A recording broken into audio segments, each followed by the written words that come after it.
Hello everyone, मैं Rahul Singh physics classes से। आप लोग कैसे हो? मैं आशा करता हूँ कि आप लोग सही हो गए। चलिए, आज हम लोग बात कर रहे हैं magnetic effect of electric current and magnetism में।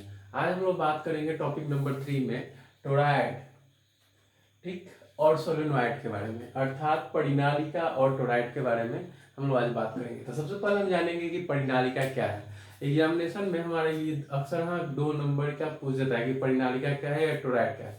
कोई एक ही पूछेगा, बहुत ही इंपॉर्टेंट है। हम बहुत ही इजीली तरीका से इसे पढ़ेंगे। ओके, तो आप अच्छी तरह से रेडी हो ना। चलिए करते हैं सबसे पहले बात परिनालिका क्या है। तो परिनालिका आपको जो आप यहाँ पे देख रहे हो ये एक तरह का परिनालिका है। तो परिनालिका विद्युत रोधी तार की बनी एक बेलनाकार कुंडली होती है। परिनालिका विद्युत रोधी तार की बनी एक बेलनाकार कुंडली होती है, ठीक है, जिसका व्यास उसकी लंबाई से बहुत छोटा होता है। ठीक है, क्या होता है इसका व्यास, जिसका व्यास उसकी लंबाई से बहुत छोटा होता है। जितनी बड़ी परिनालिका होगी उतना बड़ा व्यास नहीं होगा, इसका व्यास उससे छोटा होगा।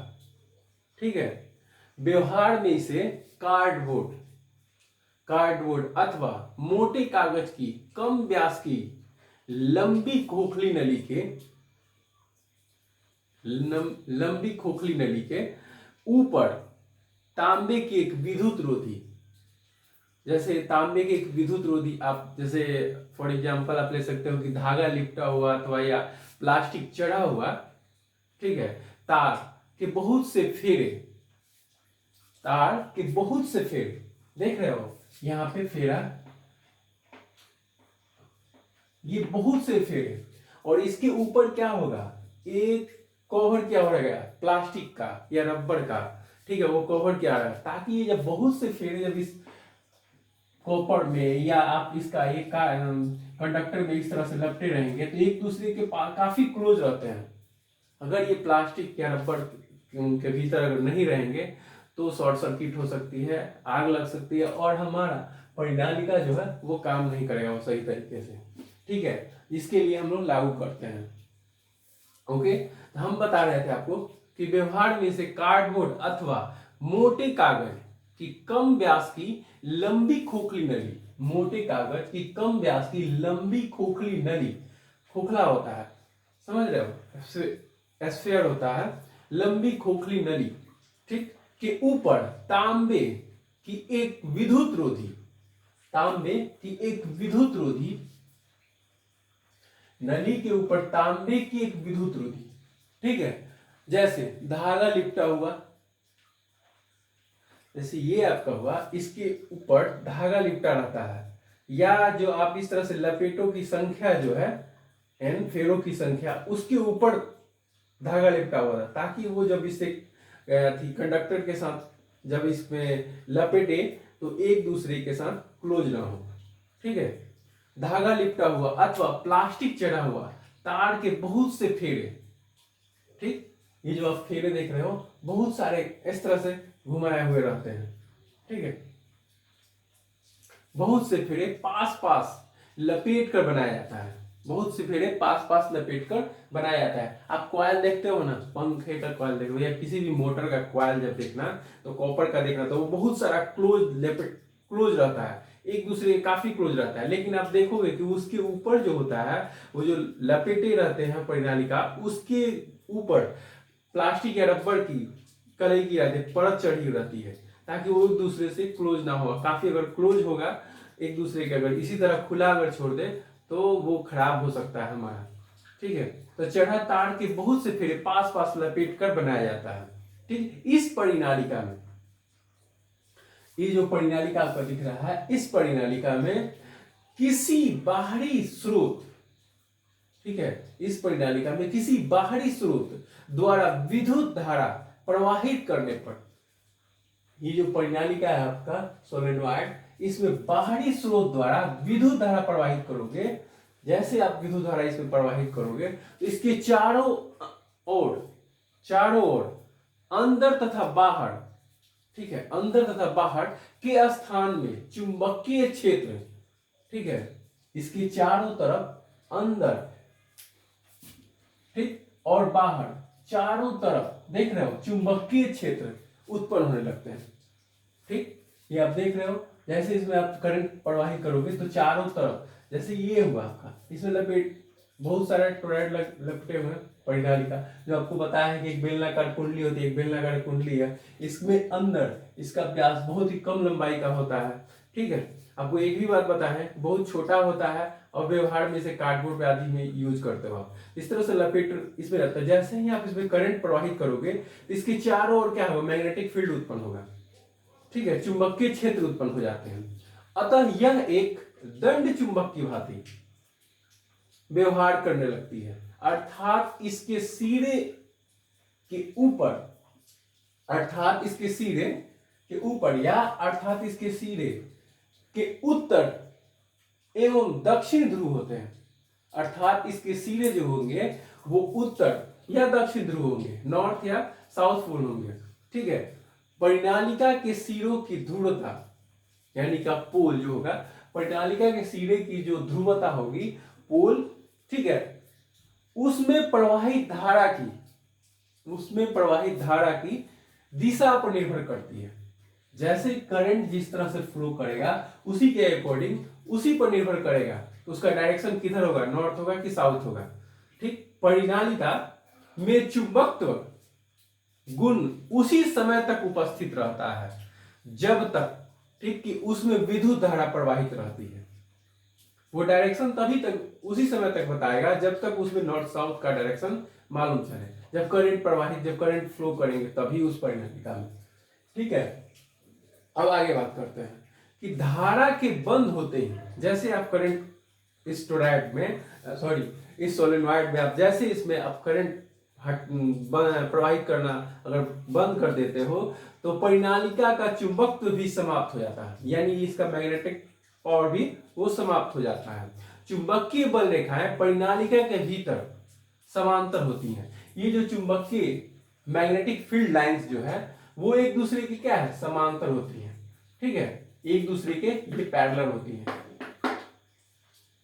ठीक, इसके सिरों की ध्रुवता ज्ञात करने के लिए यदि इसके किसी भी सिरे को सामने से देखने पर, इसके सिरों की ध्रुवता ज्ञात करने के लिए इसके किसी भी, ठीक है, इसके किसी भी सिरों को अगर ज्ञात किया जाए तो कोई भी एक पॉइंट, ये लो या कोई भी, ठीक है, ध्रुवता ज्ञात करने के लिए इसके सिरों को सामने से देखने पर परिणालिका पर, ठीक है, लिपटे तार की कुंडली में धारा की दिशा वामावर्त, ठीक है, एंटी क्लॉकवाइज। एंटी क्लॉकवाइज क्या, घड़ी की विपरीत दिशा में, क्लॉकवाइज घड़ी की दिशा में, एंटी क्लॉकवाइज यानी वामावर्त अर्थात घड़ी की सुई के चलने की विपरीत दिशा में, ठीक है, हो तो सीरा उत्तरी ध्रुव, तो सीरा उत्तरी ध्रुव बताएगा, उत्तरी ध्रुव होगा। और यदि धारा की दिशा दक्षिणावर्त हो यानी क्लॉकवाइज हो, ठीक है, घड़ी की सुई की दिशा में, ठीक, एंटी क्लॉकवाइज इस तरह से उल्टा चलने की दिशा में हो तो वह सिरा दक्षिणी ध्रुव की ओर संकेत करता है अर्थात बताता है। ठीक, ये था आपका परिणालिका।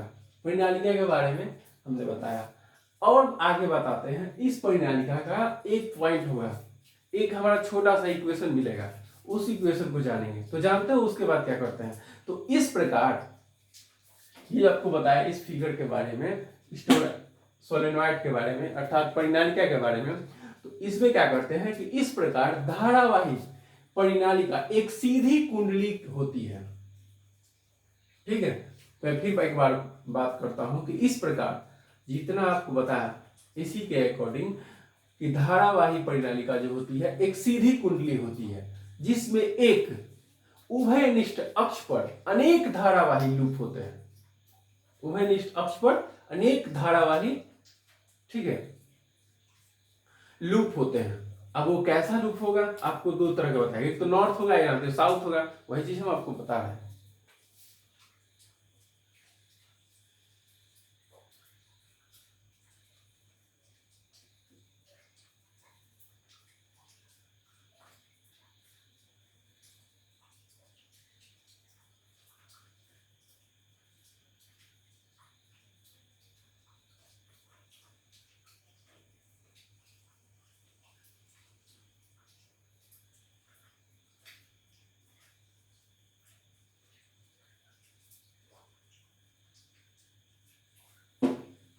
ठीक है, मैं इसे फिर एक बार बात करता हूँ इसका, कि जो इस प्रकार जो आप अभी निकाले हो इस पूरे का निष्कर्ष अकॉर्डिंग टू सोलेनोइड के अकॉर्डिंग, आप परिनालिका एक सीधी कुंडली होती है।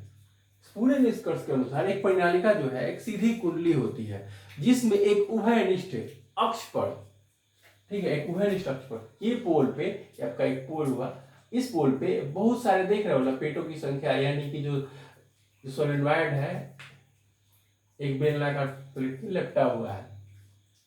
उभयनिष्ठ अक्ष पर अनेक धारावाही लूप होते हैं, बहुत सारे लूप होते हैं, जो कि किस तरह से होंगे ये आप देख रहे हो, और कैसा डायरेक्शन होगा, नॉर्थ साउथ की तरह। ठीक, अब आगे बात करते हैं। अब इस पूरे परिनालिका से यानी कि सोलेनोइड से यह स्पष्ट होता है कि परिनालिका के भीतर चुंबकीय क्षेत्र इसके अनुदिश एक समान होते हैं।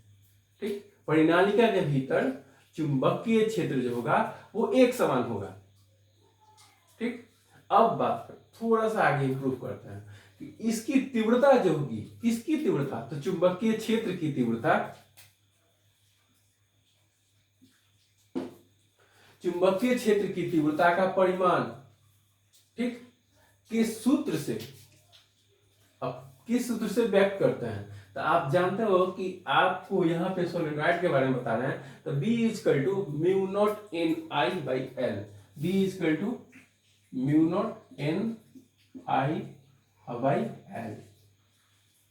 म्यू नॉट तो जानते हो चुंबकीय पारगम्यता होती है, निर्वात या वायु निर्वात की चुंबकशीलता होती है जिसे एब्सोल्यूट परमिटिविटी बोलते हैं। एन आपका फेरों की संख्या हो गया, एल आपका परिनालिका की लंबाई होगी, आई आपका विद्युत धारा हो गया। तो ये सारी चीजें जानते हो, तो सोलेनोइड में यही फॉर्मूला आता है आपका B equal to mu naught N I by L. ठीक, तो आप जानते हो चुंबकीय क्षेत्र किसके बराबर होता है, B म्यू नॉट आई के बराबर है। एन तो आपको इसके पहले वाले फॉर्म में बताया था कि B equal to mu naught I था ना, यहाँ पे इसके according,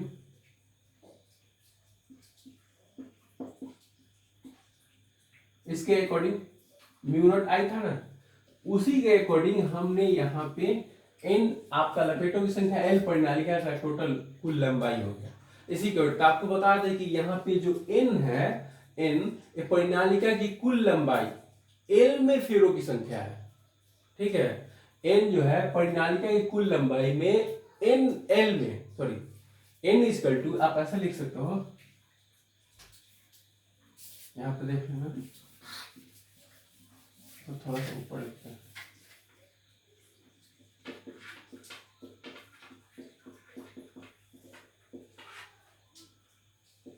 N is equal to, ठीक है, एन इज इक्वल टू परिनालिका की कुल लंबाई एल में फेरों की संख्या है। ठीक है, तो हम लिख सकते हैं ना, एल में फेरों की संख्या है एन बाई एल, तो पहले एन ही लिखो, एन लिख लो तब क्लियर हो जाएगा। परिनालिका की कुल लंबाई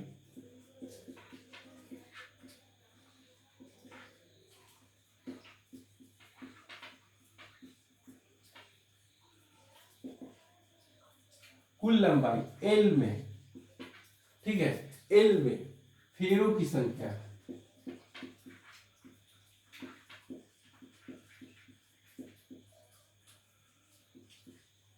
एल में फेरों की संख्या है।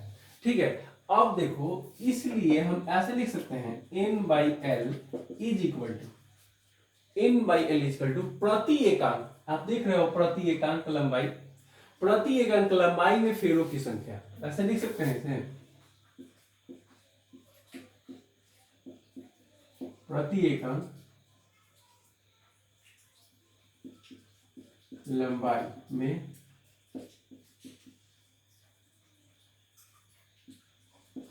फेरों की संख्या। ठीक, प्रति एकांक लंबाई में फेरों की संख्या, असंख्या इज इक्वल टू क्या होता है, एन, स्मॉल एन से डिनोट करेंगे।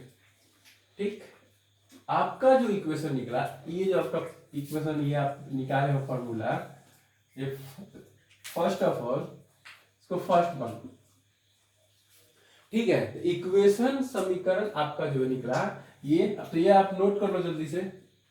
ठीक, तो मिटा देते हैं।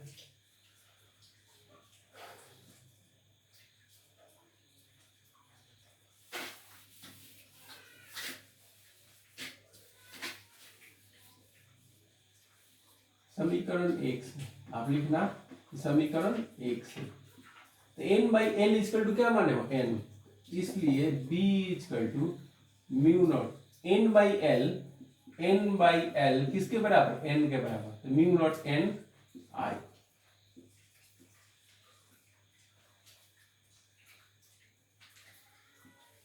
ये आपका प्रूव हुआ किसके अकॉर्डिंग, सोलेनॉइड के अकॉर्डिंग। ये था आपका नॉर्मली छोटा सा इक्वेशन है, b इक्वल टू फॉर्मूला है b equal to mu naught N I. N आप जानते हो संख्या है, फेरो की संख्या, आई आपका करंट, और ये वाई या निर्वात की चुंबकशीलता है, एब्सोल्यूट परमिटिविटी। ठीक, बी आपका चुंबकीय क्षेत्र। अगर चुंबकीय क्षेत्र किसी सोलेनॉइड पे निकालने के लिए, किसी परिनालिका पर निकालने के लिए दे दे कि चुंबकीय क्षेत्र निकाले यदि परिनालिका की लंबाई दिया हो, ठीक है, इसी के अकॉर्डिंग, या परिनालिका के फेरों की संख्या दिया हो और उसमें 5 एम्पियर 10 एम्पियर 120 एम्पियर की धारा प्रवाहित हो रही है, तो चुंबकीय क्षेत्र मालूम करें तो आप ऐसा निकाल सकते हो इस फॉर्मूला से। ओके, ये था आपका टोटल परिनालिका। मुझे आशा है कि आप लोग सही तरीके से समझे होंगे। चलिए अब बात करते हैं, हमारा नेक्स्ट पॉइंट है टोराइड। टोराइड क्या है उसी के बारे में हम बात करेंगे। टोराइड आपको बता दें कि यह एक वृत्ताकार खोखला छल्ला होता है, ठीक है, देख सकते हो, यह एक वृत्ताकार खोखला छल्ला होता है जिसके ऊपर विद्युत रुद्ध, यानी विद्युत रुद्ध जिसमें करंट होता है, विद्युत रुद्ध तांबे, ये जो लपेटे हुए हैं संख्या, विद्युत रुद्ध तांबे के तार काफी बड़ी संख्या में फेरे पास पास लिपटे होते हैं। इसमें भी वही हो रहा था, पास पास लिपटे रहते काफी बड़ी संख्या में, तब यही एक लंबी परिनालिका होती थी। सोलेनॉइड क्या है, यानी कि परिनालिका जो लंबी परिनालिका होती थी। टोराइड क्या है, गोल होता है, ये वृत्ताकार छल्ला होता है, याद रखना, जिसके ऊपर विद्युत रुद्ध तांबे के तार काफी बड़ी संख्या में फेरे पास पास लिपटे होते हैं, ठीक है। यह एक लंबी परिनालिका होती है जिसे मोड़कर वृत्ताकार बनाया जाता है, ठीक है। अगर पंखे की कॉइल या किसी भी मोटर का कॉइल अगर उसको खींच के सीधा कर दिया तो एक बहुत लंबा परिनालिका हो जाएगा, और उसको क्या करते हो, मोड़ के उसको सर्कल में काट देते हो, वृत्ताकार छल्ला की तरह बनाता हो, उसमें लपेटों की संख्या काफी बार बार ज्यादा हो जाता है, ठीक है। तो यह एक लंबी परिनालिका होती है जिसे मोड़कर वृत्ताकार बनाया जाता है। अब आगे बात करते हैं, टोराइड जो होता है परिनालिका एक सिरे विहीन परिनालिका होती है। टोराइड जो आपका होता है एक परिनालिका, एक सिरे विहीन परिनालिका होती है। यहाँ पे आप देख सकते हो, यहाँ पे भी चुंबकीय क्षेत्र होगा, जैसे इसमें करंट होगा तो इसमें जैसे मैग्नेटिक फील्ड प्रोड्यूस हो रहा था, मैग्नेटिक फील्ड उसके चारों तरफ, करंट के चारों तरफ बह रहा था, उसी तरह इसमें भी होगा। आई करंट स्रोत है, विद्युत धारा, ठीक। अब आगे बात करते हैं कि जो टोराइड में जो है, टोराइड का उपयोग कब कैसे किस तरह से होगा वो आपको बताते हैं। कि टोराइड जो जानते हो आपको, देखिए टोराइड परिनालिका का उपयोग विद्युत मोटर, क्या बताया आपको, सर्कल एक छल्ला होता है वृत्ताकार, मोड़कर परिनालिका को मोड़कर वृत्ताकार छल्ला बनाया जाता है, आप देख सकते हो। तो ये मोटर में, तो मोटर क्या इस तरह से तो बड़ा नहीं होता है ना, मोटर के भीतर गोल ही छल्ला होता है। आप नॉर्मली आप एक बार दो बार पढ़ोगे इस चीज को, मैंने इतनी इजीली तरीके से लिखा है, एक या दो बार पढ़ोगे तो आपका 2 नंबर पक्का है। एग्जामिनेशन में अक्सर हाँ 2 नंबर वाले क्वेश्चन 12 को आएंगे 16 को, तो उसमें कभी कभी दे देता है एग्जामिनेशन में, पेपर उठा के देख सकते हो, ठीक है। तो इसका उपयोग हम बताएं कि टोराइड परिनालिका का उपयोग विद्युत मोटर, विद्युत जनित्र यानी जनरेटर, पंखे की बाइंडिंग, ठीक है, पंखे की बाइंडिंग, ट्रांसफार्मर आदि में होता है। दूसरा, एक समान चुंबकीय क्षेत्र प्राप्त करने के लिए इनका प्रयोग किया जाता है, ठीक है। यूनिफॉर्म मैग्नेटिक फील्ड अचीव करने के लिए, प्राप्त करने के लिए इसका प्रयोग करते हैं, ठीक है। किसका प्रयोग करते हैं, टोराइड का प्रयोग करते हैं।